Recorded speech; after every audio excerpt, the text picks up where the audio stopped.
తల్లిదండ్రులుగా ఉంటున్న వారు ఖచ్చితంగా గమనించండి, మీ పిల్లలకు ప్రతి బర్త్డేకి మంచి గిఫ్ట్ ఇవ్వండి. ఉన్న దాంట్లోనే గిఫ్ట్ ఇవ్వండి.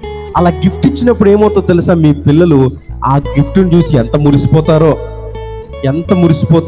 ఎంత సంతోషిస్తారో, ఎంత ఆనందమే, మా డాడీ కొన్నారు, మా మమ్మీ కొన్నది అని చెప్పేసి చాలా సంతోషిస్తారు. కొంతమంది ఏంటోనండి, తల్లిదండ్రులు పిల్లలు పట్టించుకోరు. బర్త్డే వచ్చినా బర్త్డేకి కూడా ఒక మంచి డ్రెస్ కొనకపోతే, ఆ బర్త్డే కూడా ఒక మంచి గిఫ్ట్ కొనకపోతే, ఎందుకయ్యా దేవుడు నీకు పిల్లల్ని ఇచ్చి, దేవుడు ఎందుకు నీకు పిల్లల్ని ఇచ్చాడు? వారిని బాగా పట్టించుకోవాలని పిల్లల్ని ఇచ్చాడు, వారు బాగా చూసుకోవాలని పిల్లల్ని ఇచ్చాడు దేవుడు. ఆ పిల్లలకు నువ్వు కొనిచ్చే కాదు, కొంతైనా ఉంటుంది చూసావా, ఆ సర్ప్రైజ్ గిఫ్ట్ ఉంటుంది చూసావా, వాళ్ళు ఎంత సంతోషిస్తారో. మా డాడీ మా మమ్మీ నన్ను ఎంత బాగా చూసుకుంటున్నారు, ఎంత సంతోషిస్తారు.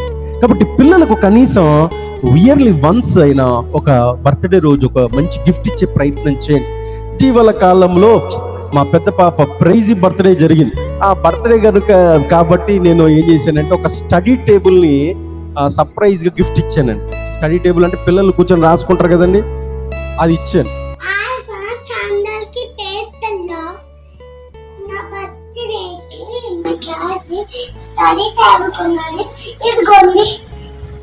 మా డాడీ కొన్నారు అనే మాట నాకు విన్నప్పుడు నాకు ఎంత సంతోషం అవుతుందో, దేవునికి స్తోత్రం.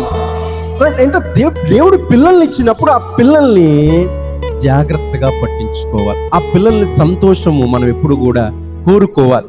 ఇలాగ యాకోబు కూడా తల్లి లేని కుమారుడు కదా, ఈ తల్లి లేని కుమారుడిని, నా కుమారుడిని మంచిగా చూసుకోవాలని ఒక విచిత్రమైన నిలువుటంగిని కుట్టించినప్పుడు, ఆ నిలువుటంగి యోసేపు ధరిస్తున్న ప్రతిసారి యాకోబు అంట, నా కుమారుడు రాకుమారుడుగా ఉన్నాడు, రాజకుమారుడిగా ఉన్నాడని సంతోషిస్తూ ఉండేవాడు.